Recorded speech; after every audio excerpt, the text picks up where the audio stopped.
আচ্ছা ওনার মেসেজটা দেখাই। হ্যাঁ তোমাকে যে ডেকেছিল সেই মেসেজটা দেখো। এই যে বল তোর সাহস না থাকলে আমি কোথায় আসতে হবে? কালায়, এই যে কালায় আসতে বলছে, রিয়াজ আসছে মিমার সাথে। ফোনগুলোতে একটু উল্টা দেখা যাবে, অ্যান্ড্রয়েড গুলো একটু ঘুরে রাখবে, ঠিক আছে? সো রিয়ার সাথে আমি কথা বলি, এটা কি ঠিক হবে? রিয়া বলে আচ্ছা ঠিক আছে, এগুলো আর দরকার নাই, তুমি আসো কথা বলো। আর আলম আমাকে বলছে যে আচ্ছা ঠিক আছে এরকম এরকম ব্যাপার। পরে আমি আসছি, আসার পরে আলম 10 মিনিট ঠিক ছিল, হঠাৎ করে ফোন দিছে, সাংবাদিক সবাই ডাক দিছে, একটু আড়ালে যায়। পরে যখন আমরা বুঝতে পারি, পরে আস্তে আস্তে আলম সিনকেট করতেছে। এখন আমরা তারপরে লাইভে আইসা, উনি যেহেতু সিনকেট না করে এর জন্য লাইভে আইসা সরাসরি তখনই আমরা জানাই দিছি, যেহেতু আমাদের সব কিছু এখন পাবলিক ফিগার, তো এটা আমাদের জানানো দরকার। এই জন্য তারপরে যা হয়েছে সব তো দেখলেনি, বিভিন্ন রকম মিথ্যা কথাবার্তা, বানোয়ার, তারপরে কোত্থেকে একটা মেয়ে ঢুকাইছে, মানে ভর্তি করে, বয়স কত বেশি, মুরব্বী, এ নাকি আমার সাথে এটা তো আমি ভালোভাবে চিনি না।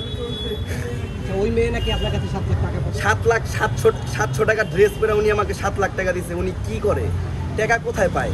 উনি যদি স্টুডেন্ট হয় ওনাকে এত টাকা কে দেয়? সেটা দলিল নিয়ে আপনাদের সবাইকে নিয়ে একটা অ্যারেঞ্জমেন্ট হবে, সম্পূর্ণ সব প্রমাণ নিয়ে আমি কথা বলবো। তার হাতে তো একটা দলিল আছে যে আপনার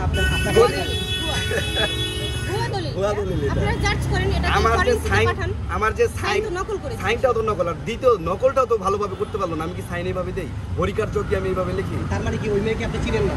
এই মেয়েকে আমি চিনি, বাট এই মেয়েটা হচ্ছে আমাকে সর্বপ্রথম ফোন দিছে যখন আলমের সাথে আমার ঝামেলা হয়, তখন আমাকে ফোনে ও বলছে, আমাকে নক করছে, আমার যখন আইডি ছিল তখন বলছে ভাইয়া আমি একজন অ্যাডভোকেট, আমি আপনার সাথে কথা বলতে চাই, আলমকে আমি এইভাবে করতে পারবো। তখন আমি বলছি আচ্ছা ঠিক আছে। তো সেই সময় আমার একজন দরকার ছিল। পরে একদিন আসছে উনি, মিরপুর ওনার বাসা, রেস্টুরেন্টে গেছি, কথাবার্তা বলছি, ঠিক আছে, এই জাস্ট, আর কিছু না। তারপরে আরেকদিন দেখা হয়েছে, ফোনে কথা বলছে, উনি আসছে হচ্ছে আপনার ওই কোথায় 300 ফিটের এইখানে।